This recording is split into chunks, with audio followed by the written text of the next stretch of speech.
Today I wanted to give you a review of this Aprilia Tuono V4 factory. I had a chance to rent and ride for a couple of days in the mountains of Utah.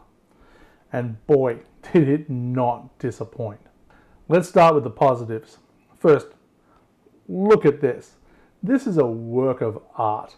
There aren't many bikes that look this good standing still, and every time I stopped, someone commented on what a great looking bike this is. It looks fantastic from every angle, making it virtually impossible to capture a bad photo of it. Simply stunning. And it has high quality parts all around. Everything on this bike screams high quality, which you should expect when this bike sold originally for about $18,000. The Tuono V4 features a 1077cc engine boasting an insane 175 horsepower and 89 foot-pounds of torque with a reported 0 to 60 mile per hour speed of 2.8 seconds. So you have access to all the power you are going to need on any road or on any track day. In fact, the bike is quite insistent in letting you know there is always more there when you want it. It revs up fast and will go as fast as you want it to go. Highway speeds are nothing for this bike.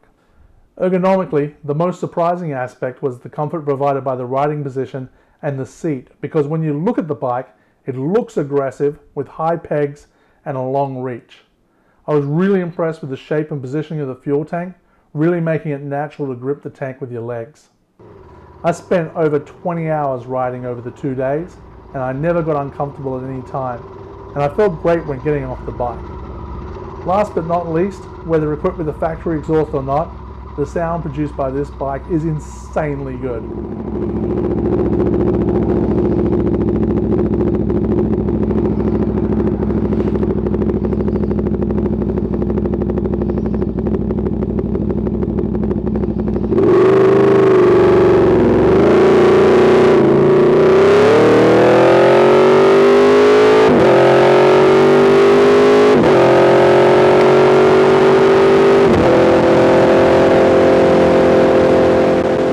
If this isn't the best sounding engine out there, it has to be in the top 3.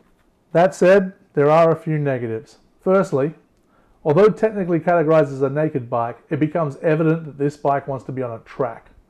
So the bike can feel overly aggressive, and it includes features and controls like lap timers and counters, quick shifter, pit buttons, full lap menus on the TFT display, which can get in the way of day-to-day riding.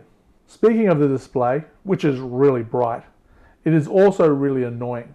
There is a lot of unnecessary information displayed, the fonts are often small, and they make it really difficult to change or find anything while riding.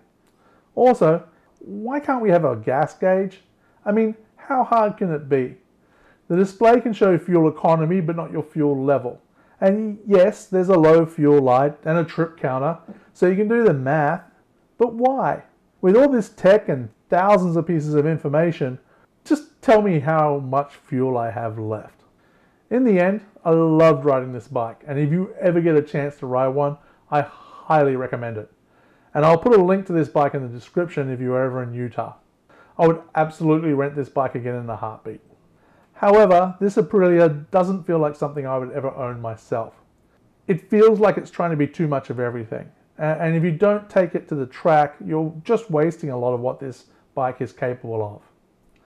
Possibly part of that feeling is being lucky enough to have separate bikes for cruising, road riding, and for track. And if it was in the market for a track-specific bike, this would not be it.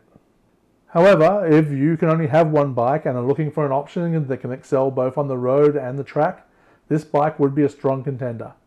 Its performance capabilities and track-orientated features make it a compelling choice for those seeking a well-rounded motorcycle that will handle both environments effectively.